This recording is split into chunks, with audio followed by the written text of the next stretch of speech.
मेरु देवी नाभि की पत्नी है। बड़े धर्मात्मा हैं दोनों पति पत्नी, बड़े सुंदर यज्ञ आदि प्रजा का पालन बड़े सुंदर ढंग से करते।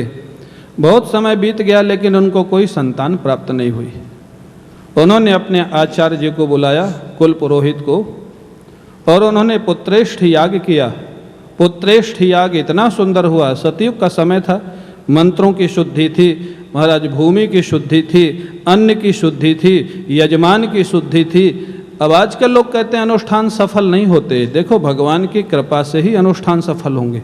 शुद्धि की दृष्टि से आप देखोगे तो बुरा मत मानना, मंत्रों की शुद्धि में भी क्वेश्चन मार्क है, यजमान की शुद्धि में भी क्वेश्चन मार्क है, और सामग्री की शुद्धि में भी क्वेश्चन मार्क है।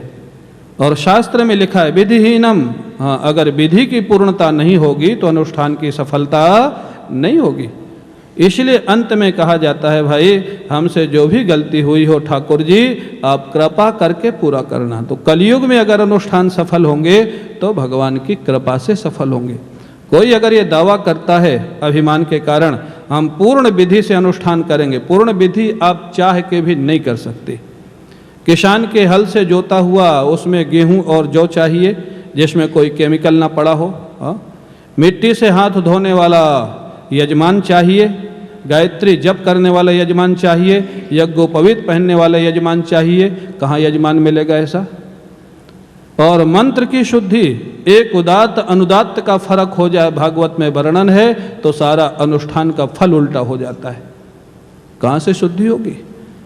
मंत्र की शुद्धि संभव नहीं है, यजमान की शुद्धि संभव नहीं है, सामग्री की शुद्धि संभव नहीं है। इसलिए अनुष्ठान जरूर करवाओ, लेकिन हाँ धार्मिक अनुष्ठान कर्म कांड वाले ज़्यादा नहीं, भगवान की भक्ति वाले। भगवान कृपा करके उन कमियों को दूर करते हैं और अनुष्ठान सफल करते हैं।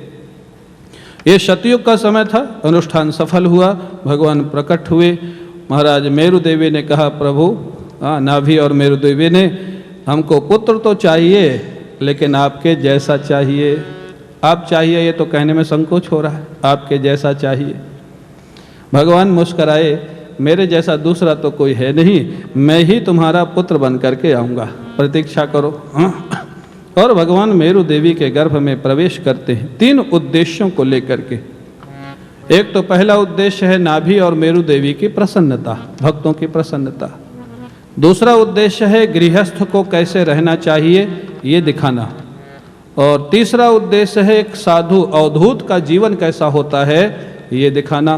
3 उद्देश्य को लेकर के महाराज भगवान मेरु देवी के गर्भ में प्रवेश किए और 9 महीने के बाद उनके गर्भ से सारी दिशाओं को प्रकाशित करते हुए प्रकाश पुंज के जैसे साक्षात परब्रह्म परमात्मा ऋषभ देव जी के रूप में प्रकट हो जाते हैं। बोलिए ऋषभ देव भगवान की, ऋषभ देव भगवान की, ऋषभ देव भगवान की।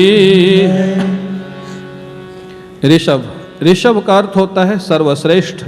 सर्वश्रेष्ठ, कितना सुंदर नाम है ऋषभ। ऋषि नाम है, ऋषभ नाम है, शांतनु नाम है। इतने अच्छे अच्छे नाम हैं ये हमारे संस्कृत के। लोग पूछते हैं महाराज रेयर नाम बताओ, ये सब रेयर नाम है। आपको सुनने को जल्दी नहीं मिलते होंगे। ऋषभ माने सर्वश्रेष्ठ।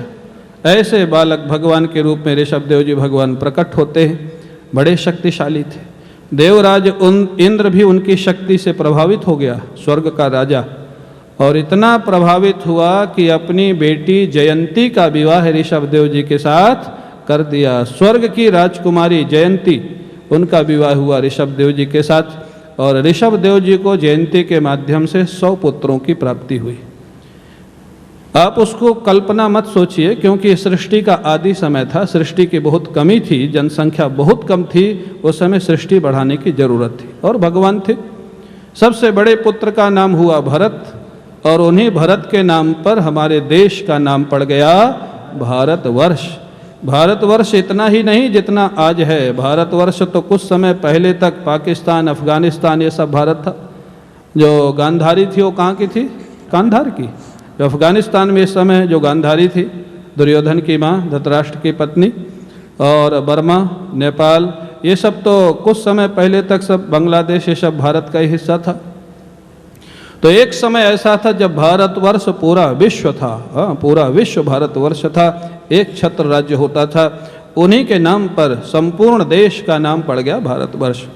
उनसे छोटे जो 9 बेटे थे वो अलग अलग प्रदेशों के राजा हो गए। उनसे छोटे जो 9 बेटे थे वो महात्मा हो गए। 19 बेटे निकल गए। कितने बचे? 100 में से 19 गए, कितने बचे? 81। आप लोग तो बता सकते हैं।